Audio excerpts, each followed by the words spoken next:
And welcome back. The president facing some heat for what some are calling a lackluster performance in this week's presidential debate. And the excuses from the left are pouring in. From Romney's a serial evader to it wasn't the real Romney that showed up to the high altitude problem in Denver. And now there's this.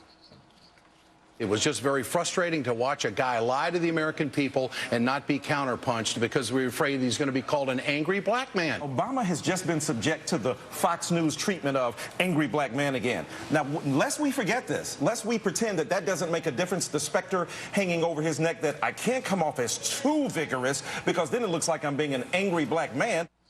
So is the race card going to resonate with voters? Joining us now is the founder of Tea Party 365 and host of the David Webb Show on Sirius XM Patriot.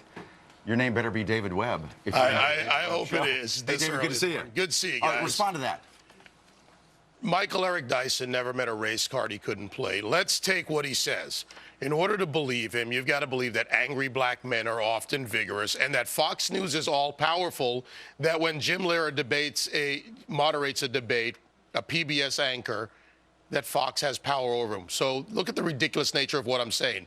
This is in defense of the indefensible. On substance, President Obama was not ready. He was not able to handle the result of the months of attacking Mitt Romney. He'd been attacking him, calling him a liar, a felon. When I say him, his campaign. Let's be accurate. Joe Soptic ad, he was responsible for the murder of a woman.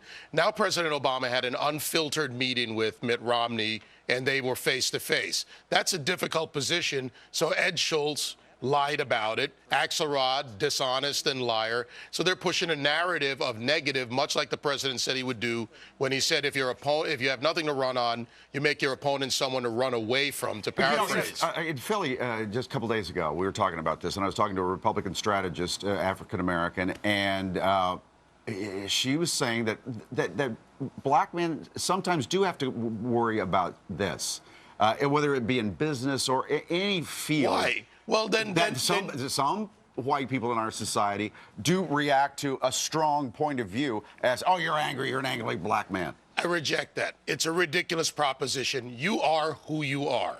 Act as who you are in America. There was a time when if a woman acted tough in business, she was called the B word. The B word, the syndrome. Well, in fact, when women showed that they were strong performers in business, no one paid attention to her gender. They paid attention to her performance. Same thing for the president and Americans. Look at us as Americans.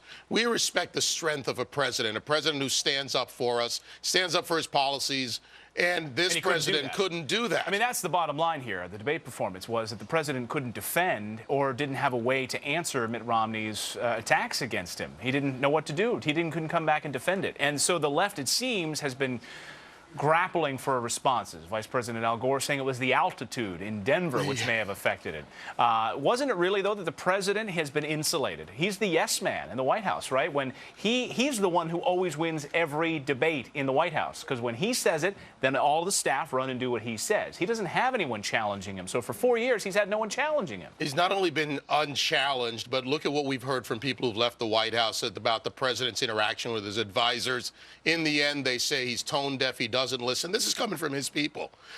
By the way, if the altitude is the problem, according to Al Gore, then how did he accept his nomination in Denver at the mile? That was pretty impressive. Must have had a rough time. He had oxygen. But exactly. This is really sad and nothing to laugh about, though, because think about this country in turmoil. Really, 23.1 million people, unemployed, underemployed, real problems to tackle in this country. And the left is coming back with this divisive rhetoric of the race card. That's deplorable. And again, in order to believe Michael Eric Dyson or Ed Schultz, you have to throw away all that this man is, the smartest man, the right man to be president, but yet he can't. Then what do you say? You say, why don't you just come out and say, I didn't do well. Mitt Romney did very well. We'll see you October 16th. Americans would have respected that, and so would I. If the president came up and said, look, guys, I didn't bring my A game that day, and I apologize. See you the next round. See you on the 16th. We'll come out strong. Exactly. Hey, David, good to see you. Nice to see you. Thanks so much.